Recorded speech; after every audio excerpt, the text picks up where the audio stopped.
Back again. I apologize. I'm about a week behind here. Inevitably, this time of year, some people don't know how to plan ahead. Yeah, that's a dig to all you people out there who wait till last minute to buy bugs and whatnot. But I just got inundated this last week, and I had a couple of speaking obligations and some other things going on. So I didn't get around to the tying video that I had talked to you about, so here I am today. What we're going to do is because I've got a lot of interest on this, is this simple baitfish fly. You guys can see it here. We're going to tie this guy today. It's a relatively easy fly pattern. It's based off of, and I can't stand when I hear this word. I got a lot of pet peeves. I'm sorry. Hear me rant. But when I hear the word platform, whatever. Platform fly, okay? We'll say this is off the deceiver platform. I'll do that just to play nice, because it's essentially the same style fly with some newer materials. I'll show you the way that I like to tie these. It's relatively quick. If you subtract the eyes, there's 3 materials in this entire fly. I'm going to show you a unique way on how to set these tails up with these rooster feathers, or rooster hackles. There's a lot of different ways in how you can affix the tails on this style of a baitfish fly, and I'm going to show you the way that I prefer to do it on this particular one. We'll tie it in a saltwater version, but I'll talk to you about hooks. There's a couple different hook styles that I like to fish this or tie this in. This one right here is on an SC15 Gamakatsu, but I also have really grown very fond of some of the new Eric saltwater hooks. We're going to tie this today on one of the blue water minnow hooks today, and I'll talk about that. If I was going to do this on a freshwater hook, because I'm chasing trout or bass or any kind of freshwater species that I don't have to really need that much of a hook for, then I'm probably going to use something like an Eric 610, probably a Partridge Universal Predator X. You could also use a Gamakatsu B10S if you'd like. That's another great hook for this. And that's about it. So we'll tie this. I haven't figured out what color yet. We'll go from there. But I tied these in a slew of different colors. Emerald shiner colors, rainbow smelt, small alewives, any kind of general baitfish. And the ease of this particular pattern and how to tie it, and the way that I set the eyes on it, you'll explain. It's very easy for you to just go and throw a fish mask on this and be done with it. But I'll explain to you why I don't particularly like to use those on these as I tie the fly. So once again, thanks for checking this stuff out. We're slowly building a pretty good following here. If we get over 1,000 followers, I might give some stuff away. Feeling kind of generous. We're about a quarter of the way there. Alright, so with not much more ado, let's get to tying this bad boy. Alright everybody, so I've got an Airex 1/0 SA280 minnow hook in the vise. I really like this one. We're going to tie this in a saltwater version. Very first thing we're going to do, and the only reason I put weight on this, it's not to keel this. Okay? That's another topic and term that I think is very, very overused when it comes to tying a lot of streamers. Everybody thinks you got to add weight to every fly to keel it. That is completely erroneous. Alright? It all depends on the style of hook you have and how much mass you have on that fly. That's it. You'll know pretty quickly if you need to keel your fly. Alright? When you fish that thing in the water and it's not tracking correctly. The only reason that I'm going to be putting 15,000 thread wire on this fly is just to actually help you cast this. It'll actually help this fly penetrate better through the air. That's it. That's all you need to know. So I'm going to start with a little bit of super glue right on the hook itself. I've got 15,000 thread wire and I have it spooled up on a bobbin. That's so I don't waste it. Okay? Inevitably, what people end up doing while they are using their wire to weight their flies, especially you nymph guys out there, everybody just breaks a piece off the spool and just halves at it, and then what do you end up doing? You got a tag end somewhere, and you end up throwing a whole pile of your lead wire away. It's wasted. So remember, I always talk about, you know, being frugal and making your money go as far as you possibly can. Try and get into that habit. What I'm going to do here now is I'm going to take a pair of flat pliers, unserrated, and I'm going to put some pressure on there because I want to build this nice little taper right down to the end of this. Flatten it out ever so much more as you get towards the end, as you'll see here, so it becomes flatter. Wrapped it on there, and wow, look at that. Wasted none. Next thing we're going to do, we're going to start our thread. For all these, I pretty much just use black. This is a 140 Beavis, and I'm going to start right there at the eye. And you'll see I'm not too super concerned about making sure that every little thread wrap covers up that wire. I'm going to kind of spiral it as I go forward, or rearward rather, and then back forward again. And I'm going to bring and let my thread hang right there at about the point that's about where that barb starts.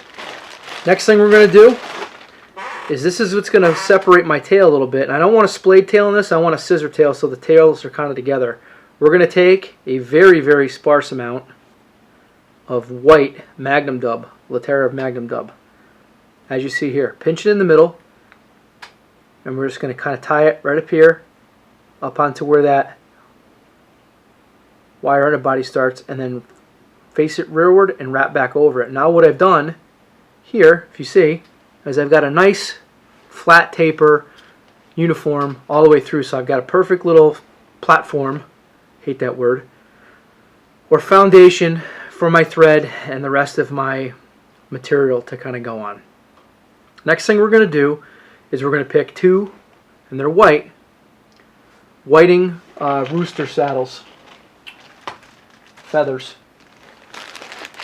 Right here, these guys. This is what's going to make up my tail on this particular fly.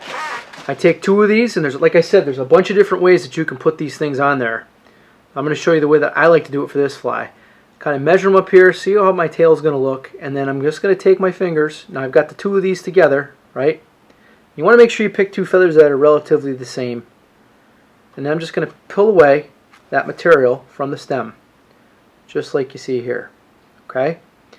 The next thing I'm going to do, I'm going to separate these two, and I'm going to take a pair of flat pliers, those same ones I used before, and I'm just going to kind of run those pliers and flatten out that stem ever so lightly. I'm going to do that on both. That's going to help me when I tie these in. Now there's a bunch of different ways you can tie these tails in, which I explained before. You can tie them together, glue them together, tie them so they're right on top of the hook so they come off the back. But because I've got this little buffer zone here, what I'm going to do is I'm going to use that as a base to set my tails. Put a little tiny drop of gel Loctite right about where those thread wraps start at the tail section. And then I'm going to tie the first side, the near side, in with two loose wraps, just like you see here. Okay. Going to take the other feather, put it on the side closest to the camera, do the same thing, 1, 2, and then run my fingers right down there. Take a look at it. Some of that fiber is going to kind of bleed through the bottom, but that's okay. Once I've got that in place, now what I want to do is just chase my thread up the shank of the hook to about the halfway point. That's about the spot that I stopped flattening out the stems, and then just trim off the excess. Okay? When I go to put pressure on this, and a few of you saw me do this weekend when I tied this at the Complete Angler, your pressure, so I see I've inverted the hook, is going to be from side to side. So when I go this way, I pull that way. When I come this way, I pull that way, as opposed to up and down. That's going to help seat both of those feather stems right in place. If you don't like how it goes or it looks, if it starts to twist on you a little bit, just move your finger, just like so, and boom, now you got your tail in place. Just like so. Next thing we're going to do is we're going to take some UV polar chenille, cut a section off. Like I said before, you want to tie this so it's facing rearward for when you wrap it. This is going to be our underbody. Got any stragglers in there, just clip them out. Advance your thread right up about an eye's width behind the eye. And you can do this with your rotary function. It's totally up to you. And now we're just going to wrap that material. You can kind of preen and pick some of it out as you go. You don't necessarily have to put really tight consecutive wraps. If you look at it, a lot of people were asking me, I got a lot of questions last week or the week prior when they saw this fly, and they were asking what the ribbing material is underneath or what's the body material. A lot of people thought there was some sort of a counter rib in there, and it's not. The only ribbing that you're getting is from leaving spaces in between each section of that polar chenille, and it kind of gives it a nice little effect. It almost looks like scales on the side of the fish or gill plates. Alright, so that's the underbody. Next thing we're going to do, the top and the bottom on this is the same thing. It's more of that Magnum dub, so I really dig this color. I buy it in big bags of this homeless Care Bear, which is like a kind of like a grass olive with some brown and stuff mixed in. So what you're going to want to do is the top and the bottom are the same material, just different colors. So the bellies on most of these are white, unless I'm doing like a black and purple. So I take half of what I think I need and kind of see I card it like I always do. I'm going to tie it in the middle like we do with the laser dub, right on the top. Now you could do both colors at the same time, but I think you have a little more control this way. Take about 3 turns right down the center, and then I fold it rearward, advance my thread. Now I have the top in place. Okay, invert it in the vise. Going to do the same thing now with the white or the pearl for the belly. Same thing. Take half of what you think you need, just like you see here. Okay, card it, find the center point, grasp it right on top. 1 turn, 2 turns, 3 turns, fold it rearward. And I'm going to advance my thread and build a nice little smaller thread head on here. Not an overly pronounced one, but a nice little small one. Okay. Whip finish. And then what I'm going to do first is just take a little bit of bone dry, flow, whatever you guys use. Put that on there, and then I'm going to cure the thread wraps.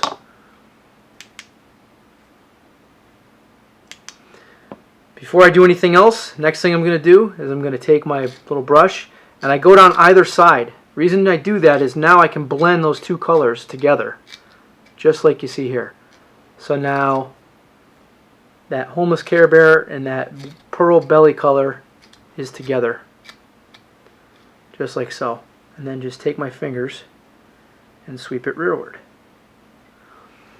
You legitimately could just fish that fly without putting any eyes on it. That thing will catch fish in and of itself.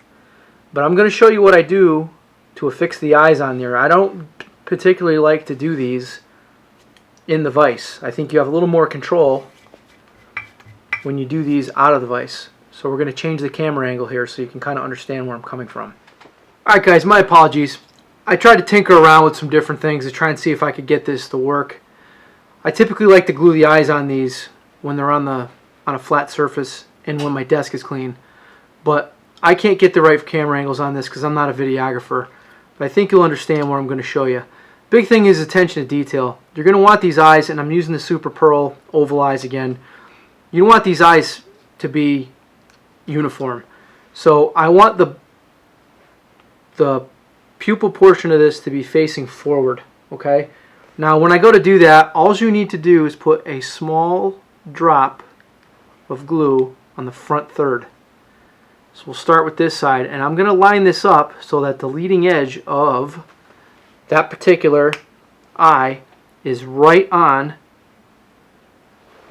the edge of the thread, and just put it in place. I'm going to do the same thing on the other side. Okay? Just a tiny little dot. Put it on the leading edge. Take a look at it from all the sides, and then you're going to take your fingers and you're going to push down the front portion of that eye on both sides once you got them in place. This is going to give you kind of like a triangular base for your eyes. You could fish that just the way it is right there. However, I will warn you, there's a really good chance that that might come apart. So what I like to do, and you heard me talk about, oh, the easy way is to just put a fish mask on it, which you absolutely could, then glue the eyes on. However, you're going to really change the dynamics of this particular fly. So what I like to do is I'm going to build up a resin head. So I tilt this fly in the vise, just as you see here. I'm going to put a little bit of thin rather, right at the point where the eye touches the thread wraps, just like you see here, and up onto the eye. Then I'm going to hit it with a torch. We're going to be building this in layers. Make sure your batteries are nice and charged, or you got fresh batteries in your torch. Going to do the same thing on the other side. A little bit right there where the thread wraps are. Let that settle so it doesn't sag. Hit it with the torch. Now you could leave this fly just the way that it is now, but I suggest you add a little bit more resin to it. And you're going to see I'm going to put some right there over the thread wraps on the top portion of the eye of the hook, or the fly rather. Very, very little. Just a tiny little bit. Just like you see here. Hit it with the torch. Going to do the same thing on the bottom. Now the reason why I've done this, it's going to add a little bit of durability to the fly, but it's also not going to impede the movement of my materials. If you put a whole mask on there, you are not going to get the amount of movement or flow out of these materials as you would doing it in the manner that I'm showing you. So essentially what's going to happen is this stuff can still flare as you take a look here and float all the way back, but it's not going to turn into a needle. You'll get that nice little baitfish taper there. And that's really the fly. Take a look at it. If you see, I don't know if you can see from the front, I got a nice look to the eyes there. You see here, nice taper. Beauty of these things too is you catch a fish that's got some teeth on it or whatever, all you got to do is take your brush out and just kind of brush it out a little bit. And the colors on these are pretty much left up to you. That's it. Hope you liked it. Another quick one. And it catches a lot of fish. If you got any questions, drop them in the comments, guys. And thanks for hanging out. Hope you enjoy it. Go tie a bunch up.